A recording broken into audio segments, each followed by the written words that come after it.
The village of Oloran was alive with whispers. For weeks, the sky had promised a rare lunar eclipse, an event spoken of in hushed tones among the elders. The younger generation dismissed these warnings as old wives' tales, eager to turn the celestial event into a celebration. Among them was Adisa, a fiery young woman who dreamed of leaving the constraints of the village behind. She persuaded her friends to revive the long-forbidden spirit dance, a ritual said to honor their ancestors during the eclipse. Little did she know, her rebellion would awaken forces long buried in the earth. Oba, the village elder, had lived through enough to know that every legend carried a kernel of truth. He pleaded with the villagers to let the night pass in quiet reverence. The spirit dance is not for the living, he warned, his voice trembling with age and conviction. But the younger generation, led by Adisa, mocked his fears. As the moon began its descent into shadow, the drums started to beat, and the forbidden dance began. The first beats of the drums echoed through the dense forest surrounding the village. The rhythm, sharp and deliberate, carried a magnetic pull, luring even the reluctant to the gathering. Adisa led the group, her body swaying with an almost otherworldly grace. The dancers encircled a massive bonfire, their shadows flickering like ghostly apparitions against the orange glow. The wailing ceased as suddenly as it had begun, leaving an eerie silence in its wake. The villagers stared at one another, their faces illuminated by the flickering firelight. Then, the first scream tore through the night. A young man, Ade, collapsed to his knees, his eyes rolling back as an unnatural voice spilled from his lips. "Why have you awakened us?" the voice growled, echoing with a resonance that seemed to come from the depths of the earth. "Our justice is unfinished. You call upon us, yet you forget your crimes." Oba stepped forward, his staff trembling in his grip. "What justice do you seek, spirits?" he asked, his voice steady despite the fear gripping his heart. He knew this was not the time for panic, but for understanding. Ade's body convulsed, and the spirit spoke again. "Betrayal. Blood spilled without honor. Your ancestors turned their backs on their kin, and the curse of their deceit taints this soil. Until the truth is unearthed, none shall find peace." The villagers murmured, their confusion mounting. What betrayal? What crime? Oba's mind raced as he tried to recall any tale that might explain the spirit's wrath. But the younger villagers, led by Adisa, scoffed. "This is madness," she exclaimed. "No spirit speaks through Ade. He's playing a cruel joke." Yet deep within, even Adisa felt a chill that she couldn't shake. The flames roared higher, casting ghastly shapes on the trees.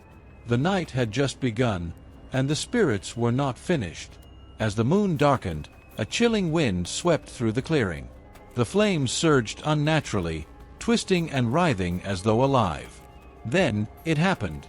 The ground trembled, and a low, guttural hum reverberated from beneath their feet. One by one, the dancers froze, their faces pale with terror. A haunting wail rose in the distance, growing louder with each passing second. In the crowd, Oba watched in horror. The eclipse had opened a door, and something ancient had stepped through. His worst fears had come true. The spirits of their ancestors, betrayed and restless, had returned. By dawn, the village was in disarray.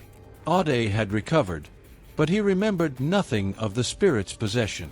Yet others were not so fortunate. Before the sun could rise fully, 2 more villagers fell under the spirit's control. Each time, the possessed spoke in riddles about the betrayal, growing increasingly angry with each passing moment. The villagers convened at the communal square, their voices filled with fear and accusation.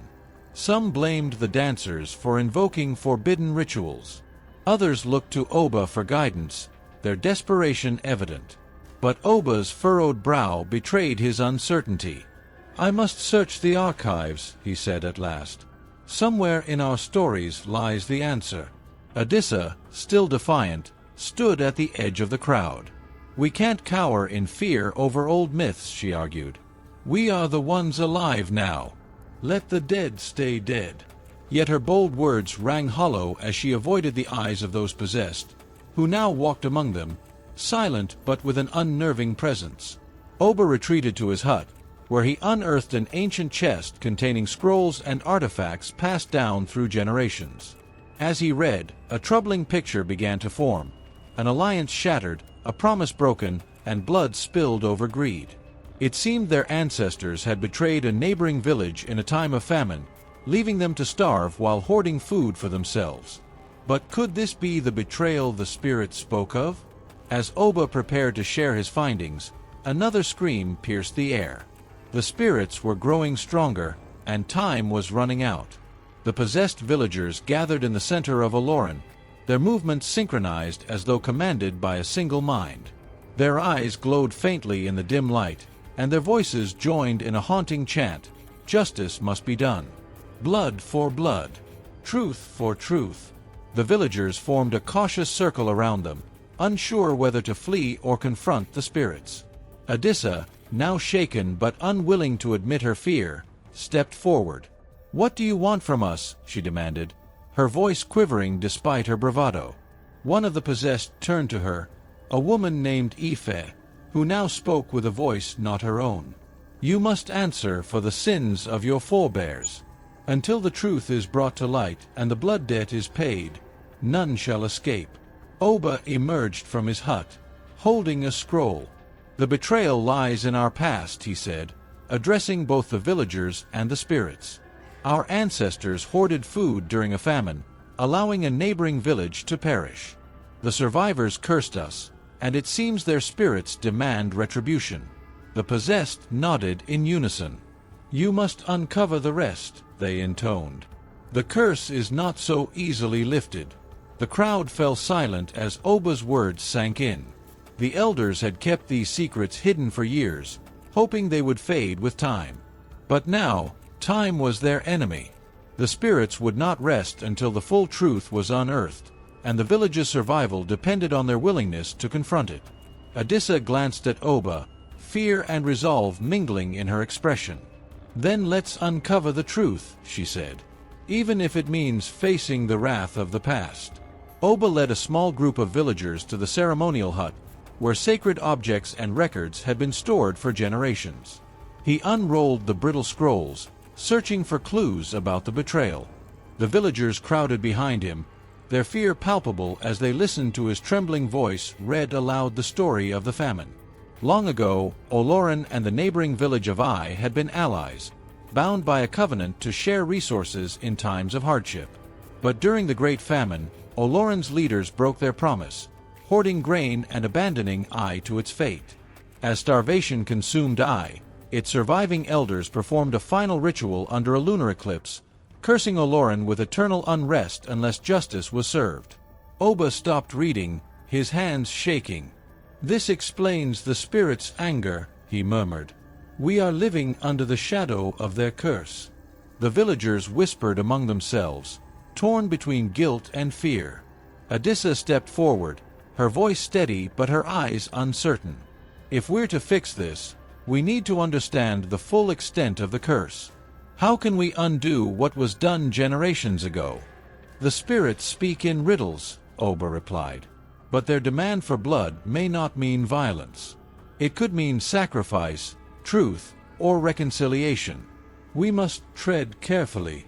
Suddenly, the possessed villagers appeared in the doorway, their glowing eyes fixed on Oba. One of them, a man named Kojo, spoke in a voice like thunder. "Restore the covenant. Rebuild what was broken, or your village will wither as ours did." Oba nodded solemnly. "Then we must prepare a journey to the ruins of Ai. The answers we seek lie where the betrayal began." Preparations began at once for the journey to Ai. The villagers gathered supplies, whispering prayers under their breath. Fear hung over them like a storm cloud, but they knew they had no choice. Adisa volunteered to join the expedition, her guilt driving her to take responsibility for her part in awakening the spirits. "You're too reckless," Oba said, frowning as she packed. "This isn't a game, Adisa. What lies ahead could destroy us all." "Then I'll face it," she shot back, her voice defiant. "If I helped awaken them, I'll help put them to rest." Oba couldn't deny her determination and reluctantly allowed her to join the group. Alongside them were two of the possessed, Kojo and Ife, whose bodies had become vessels for the spirits. "They will guide us," Oba explained. "But they are also a reminder of the cost if we fail." The journey to Ai was treacherous. The once thriving village had been abandoned for decades, overtaken by the forest. As they traveled, the possessed would occasionally pause, their eyes glowing as they pointed the way. Each time, an unnatural chill spread through the group, a reminder that they were not alone. By the time they reached the ruins, the sun was setting. Broken walls and overgrown pathways told the story of a village lost to time. The air felt heavy, and the wind carried faint whispers, as though the spirits of Ai were waiting for them. "This is where it began," Oba said, his voice barely above a whisper. "And where it must end." As night fell over the ruins of Ai, the expedition members lit a fire to ward off the encroaching darkness. The air grew colder, and the whispers in the wind became more distinct. It was as if the village itself had come alive, watching their every move. The possessed villagers, Kojo and Ife, suddenly froze in place. Their eyes glowed brighter, and they began to chant in unison. The covenant was broken here. The blood was spilled here. Justice begins here. Oba stepped forward cautiously. "Spirits of Ai, we are here to seek your forgiveness. What must we do to restore the balance?" A low rumble shook the ground, and ghostly figures began to emerge from the shadows. They were translucent and ethereal, their faces twisted with sorrow and anger. One stepped forward, taller than the rest, wearing what appeared to be ceremonial robes. "You come with words," it said, its voice echoing. "But words will not undo the suffering of our people. What do you want from us?" Adisa asked, her voice trembling despite her bravery. The spirit's hollow eyes bore into her. "To restore the covenant, you must rebuild the bond that was broken. Return what was taken. Heal what was destroyed. Only then will the curse be lifted." Oba bowed his head. "We will do what you ask. But tell us, what must we return?" The spirit pointed to the ground, where the ruins of a sacred altar lay buried. "The altar of unity must be rebuilt, and a sacrifice must be made under the next lunar eclipse." The villagers exchanged uneasy glances. What kind of sacrifice would satisfy the spirits? And could they find the strength to deliver it? The spirits faded back into the shadows, leaving the villagers to grapple with their cryptic instructions. Oba, with his years of knowledge, immediately began directing the group. "We must uncover the altar," he said. "The bond they speak of started here, and it is here that it must be mended." Using crude tools they had brought, the villagers began digging through the overgrown ruins. The work was slow and grueling, the ground hardened by years of neglect. As they worked, the whispers of the spirits grew louder, encouraging them but also unnerving them. Adisa, driven by guilt and determination, dug tirelessly. She felt a strange connection to the site, as if some unseen force was compelling her forward. After hours of effort, her shovel struck something solid. Clearing away the dirt, she revealed a stone slab etched with intricate carvings. Oba approached and examined the markings. "This is the altar of unity," he confirmed. "It was once a place where the two villages came together in harmony. Rebuilding it will be our first step toward mending the past." As night fell, the group lit torches and continued their work. The spirits of Ai watched silently from the shadows, their presence a constant reminder of the stakes. By dawn, the altar was fully unearthed, its carvings gleaming faintly in the dim light. But as the villagers rested, a new question arose. What kind of sacrifice would be needed to complete the ritual? As the sun rose over the ruins, the villagers sat in a circle, their faces weary from the night's work. Oba studied the altar closely, searching for clues that might reveal the nature of the sacrifice. The carvings depicted scenes of unity but also hinted at a cost, an offering that would seal the bond forever. Kojo, still possessed, stepped forward and placed a hand on the altar. The bond was broken by selfishness, the spirit within him intoned. The sacrifice must reflect selflessness. One life must be given willingly, just as many were taken unwillingly. The villagers gasped, and Adisa felt a cold wave of dread wash over her. "A life?" she asked, her voice barely above a whisper. "How can we ask that of anyone?" The spirit turned to her, its gaze piercing. "The curse demands justice. Without it, your village will perish as ours did." Oba sighed heavily. "If this is the only way, then the sacrifice must come from one who bears the weight of the sin. But first, we must return to Oloran and prepare." The group began their journey back, their hearts heavy with the knowledge of what lay ahead. Adisa walked in silence, grappling with a growing sense of responsibility. She had led the dance that awakened the spirits. Perhaps it was her life that needed to be given. But as they approached the village, they realized that their trials were far from over. The spirit's influence was spreading, and Oloran was descending into chaos. The group returned to Oloran to find it in turmoil. More villagers had become possessed, their bodies wandering aimlessly or collapsing into violent convulsions.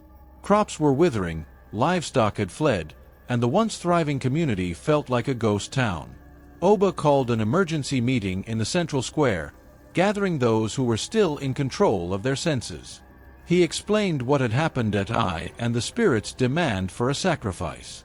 The news was met with outrage and despair. "You're saying one of us has to die for something our ancestors did," shouted a farmer. "How is that justice?" "It's the only way," Oba replied, his voice weary but firm. "The spirits will not rest until the bond is restored. If we do nothing, we are all doomed." Adisa stepped forward, her face pale but resolute. "I'll do it," she said, her voice trembling. "I'll be the sacrifice." The crowd fell silent, stunned by her words. Oba placed a hand on her shoulder. "Your courage is admirable, but this decision cannot be made lightly. We have until the next lunar eclipse. Let us use the time to prepare and see if another way can be found." As the villagers dispersed, Adisa felt a strange calm settle over her. She had awakened the spirits, and now she would put them to rest, even if it cost her everything. The villagers began preparations for the coming lunar eclipse, torn between hope and fear. Oba worked tirelessly to decipher more of the ancient texts, searching for an alternative to the sacrifice. He believed there might be a way to satisfy the spirits without bloodshed, but time was running out. Meanwhile, Adisa found herself increasingly isolated. Though many praised her bravery, others resented her for initiating the spirit dance. "If not for her foolishness, none of this would have happened," they whispered. Despite the murmurs, Adisa threw herself into the preparations. She helped rebuild the altar, collected offerings, and learned the sacred chants that would be used during the ritual. Though her body ached with exhaustion, her resolve only grew stronger. As the eclipse drew closer, the spirits became more active. The possessed villagers began to chant in unison, their voices blending into a haunting melody that echoed through the village. The air grew colder, and the skies darkened prematurely, as though nature itself was responding to the spirit's wrath. Oba approached Adisa one evening as she sat by the altar. "You carry a heavy burden," he said gently. "But remember, sacrifice is not always about death. Sometimes, it is about living for a cause greater than yourself." Adisa nodded, though she wasn't sure she believed him. Deep down, she felt her fate was sealed. The night of the lunar eclipse arrived, shrouding Oloran in an eerie stillness.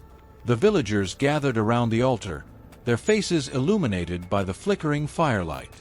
Adisa stood at the center, clad in ceremonial robes, her heart pounding as she prepared to face the spirits. Oba began the ritual, chanting in the ancient tongue as the eclipse reached its peak. The moon turned a deep crimson, bathing the village in an unnatural glow. The spirits of Ai appeared, their forms more vivid and menacing than ever. Kojo and Ife, still possessed, stepped forward. "Have you come to fulfill the covenant?" they asked in unison, their voices echoing with otherworldly power. Adisa stepped forward, her voice steady despite her fear. "We have rebuilt the altar and prepared the offerings. But if a life is needed, take mine." The spirits paused, their glowing eyes fixed on her. Then the lead spirit, the one in ceremonial robes, spoke. "The courage of one can redeem the cowardice of many. But is this sacrifice freely given?" Adisa nodded, tears streaming down her face. "It is." The spirits raised their hands, and the air grew heavy with energy. But before they could act, Oba interrupted. "Wait," he shouted. "There is another way." The spirits turned to him, their expressions unreadable. "Speak," they commanded. Oba took a deep breath and began to explain a plan that could change everything. Standing before the spirits, Oba spoke with conviction. "The blood you demand is symbolic, not literal. The ancestors sought justice, not revenge. What was broken can be mended with actions that restore trust and unity, not death." The spirits regarded him silently, their forms flickering as though undecided. The lead spirit finally spoke. "And how do you propose to restore what was taken? Words are wind, and promises crumble like dust." Oba gestured toward the villagers. "We will renew the covenant between Oloran and I. We will share our harvest with the surrounding villages, ensuring no one suffers as I once did. Let our unity be the sacrifice." The spirits murmured among themselves, their voices like the rustling of leaves. "Your words carry weight," the lead spirit said, "but your people must prove their sincerity. This night is your chance." Oba turned to the villagers, his voice commanding. "Bring your finest harvest. Bring the tools, the seeds, and the gifts we can offer to rebuild the bond. Let us show the spirits that Oloran has learned its lesson." As the villagers scrambled to gather offerings, Adisa watched in awe. For the first time, she saw hope that the curse could be lifted without her life being taken. The villagers brought baskets of grain, fruit, and tools to the altar, each offering placed with care and reverence. As they worked, the atmosphere shifted. The oppressive weight of the spirit's anger seemed to lighten, replaced by a cautious curiosity. Adisa stepped forward with her own offering. A bundle of woven cloth dyed in the colors of Oloran and I. "This is a symbol of our unity," she said, her voice trembling. "May it remind us of what we share, not what divides us." The lead spirit examined the offerings, their forms shimmering as they hovered over the altar. "These gifts are worthy," it said, "but they are not enough. Unity requires more than objects.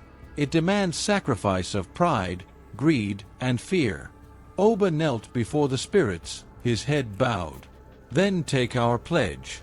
We vow to uphold the covenant, to honor the bond that was broken.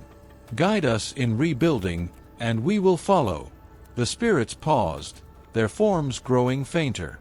"Your pledge is heard," they said at last. "But your work is not yet done. The eclipse marks the beginning, not the end. The bond must be tested and proven over time."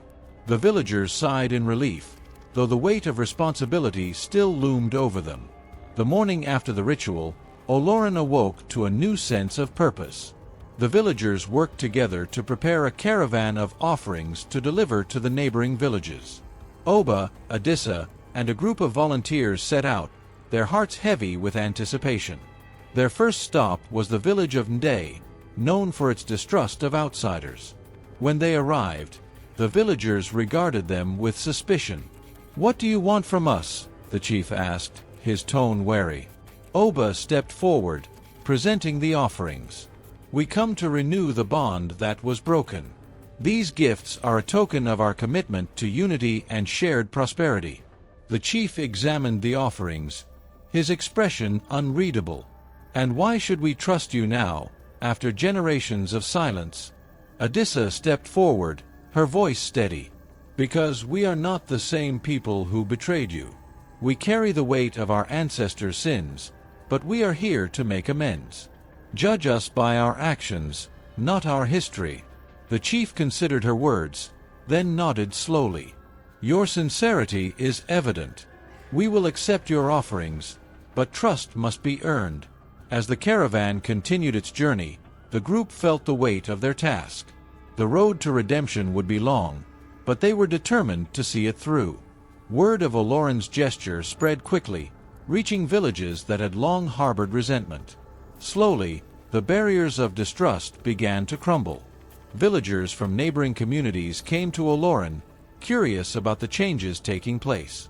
Adisa took it upon herself to lead gatherings where stories were shared and old wounds were aired. We cannot erase the past, she told them, but we can choose to write a different future. The spirits remained present, their ethereal forms appearing at key moments to observe the villagers' progress. Their judgmental silence was a constant reminder of the stakes, but it also served as motivation. One night, as the villagers celebrated a successful harvest shared among all, the spirits appeared in full force. "You are beginning to understand," the lead spirit said. "But the greatest test is yet to come." Oba frowned, his mind racing. "What test do you speak of?" The spirits faded without answering, leaving the villagers to ponder their cryptic warning. The ruins of Ai began to stir with life as descendants of the lost village returned to their ancestral home. Invited by Olorin, they came with mixed feelings of hope and bitterness. Adisa worked tirelessly to bridge the gap, organizing ceremonies that honored Ai's history and symbolized a shared future. "This land belongs to both of us," she said. "Let us rebuild it together." Oba saw the tension between the groups and knew that healing would not come easily.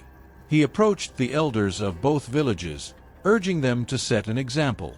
"If we cannot work together, how can we expect the younger generations to follow?" Slowly, the two communities began to collaborate, rebuilding homes, planting crops, and restoring the sacred sites. The spirits watched in silence, their forms less menacing and more serene. But as the next lunar eclipse approached, the villagers could not shake the feeling that their greatest challenge still lay ahead. Just as harmony began to take root, whispers of doubt spread among the villagers. Some from Olorin questioned the fairness of sharing resources with Ai. "Why should we pay for the sins of our ancestors?" one farmer muttered. The tension boiled over during a shared meeting at the altar. A young man from Olorin, Kofi, stood up and voiced his frustration. "We've done enough. Why should we give our harvest to a village that doesn't even exist anymore? Let the past stay buried." A descendant of Ai, Abina, stood in anger. "You still think we're nothing but ghosts, don't you? After everything, you still see yourselves as superior." The argument escalated, threatening to undo all the progress. Oba stepped in, his voice booming with authority. "Enough," he roared. "If we cannot stand united now, then we are no better than those who caused the betrayal in the first place." But the damage was done. That night, Kofi and a few others sabotaged the altar, desecrating it in an attempt to end the spirit's influence. When the villagers awoke, they found the offerings scattered and the sacred carvings defaced. The spirits reappeared, their forms dark and menacing once more. "You have mocked the covenant," they thundered. "The bond is shattered anew. The final eclipse will decide your fate." The village descended into chaos after the spirit's pronouncement. Crops withered overnight, and a biting cold settled over the land. Possessions and livestock began disappearing as if swallowed by the earth itself. Adisa was heartbroken by the altar's destruction.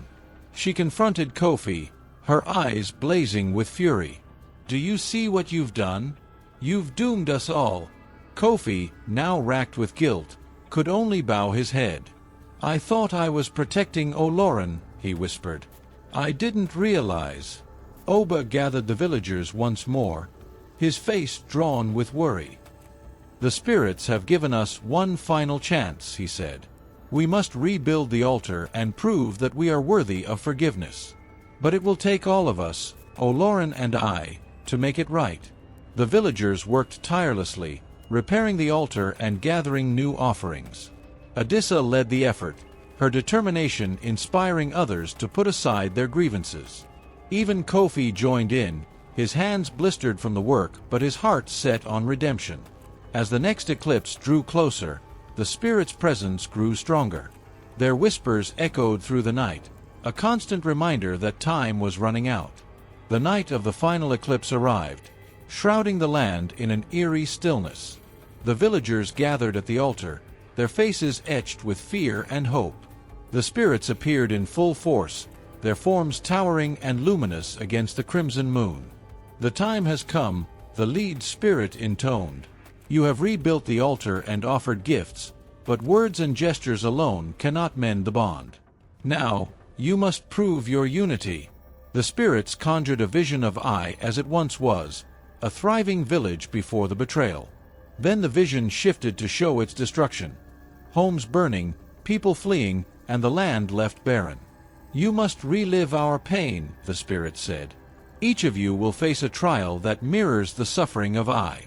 Only by enduring together can you earn our forgiveness." One by one, the villagers were pulled into visions of fire, famine, and betrayal. Adisa found herself standing in the ruins of Ai, surrounded by weeping children and raging flames. The weight of their despair threatened to crush her, but she remembered Oba's words, "Sacrifice is not always about death." She reached out to the spirits in the vision. "We cannot undo the past," she said, her voice steady. "But we can honor your pain by ensuring it is never repeated. Let our unity be our penance." The spirits hesitated, their forms flickering. For the first time, they seemed unsure. The trials grew more intense, testing the villagers' resolve. Those who had once doubted now stood shoulder to shoulder with their neighbors, enduring the visions together. Kofi, haunted by his role in the altar's desecration, stepped forward to confront the spirits. "Take me," he said, his voice breaking. "Let my life be the sacrifice, if that's what it takes to save my people." The spirits regarded him silently. Then the lead spirit spoke. "A sacrifice offered freely is powerful. But unity cannot be built on the death of one. It must come from the strength of all." Oba stepped forward, his voice clear and commanding. "Then let our unity be our offering.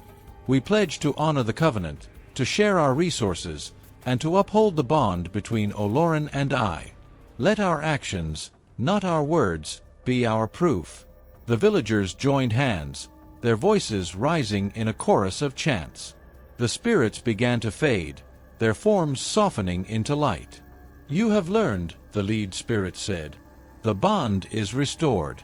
But remember, unity is a living thing. Tend to it, or it will wither once more." As the eclipse ended, the spirits disappeared, their presence replaced by a profound stillness. The villagers stood in silence, their faces wet with tears. The air felt lighter, the oppressive weight of the curse finally lifted. Adisa knelt before the altar, overwhelmed by relief and gratitude. Oba placed a hand on her shoulder, his expression one of quiet pride. "You were the heart of this," he said. "Without your courage, we would have failed." The villagers returned to Oloran and I, united at last. The fields began to flourish again, and the land seemed to breathe with new life. In the weeks that followed, Oloran and I worked together to rebuild their communities. Trade routes were established, and festivals were planned to celebrate their renewed bond.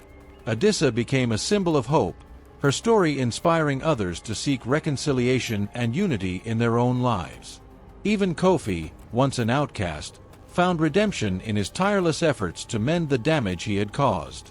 The altar remained a sacred site, a reminder of the price of betrayal and the power of forgiveness. Years passed, and the story of the spirit dancers became a legend, passed down from generation to generation. The descendants of Oloran and I grew up side by side, their bond stronger than ever. Adisa, now an elder, often sat by the altar, watching children play and elders share stories. She felt a deep sense of fulfillment, knowing that the unity they had fought for would endure. Oba, now frail but still wise, joined her one evening. "We did it," he said simply. Adisa smiled. "No, we did it," she replied. And under the light of a full moon, the villages of Oloran and I danced together, not to awaken spirits, but to celebrate the unbreakable bond they had forged.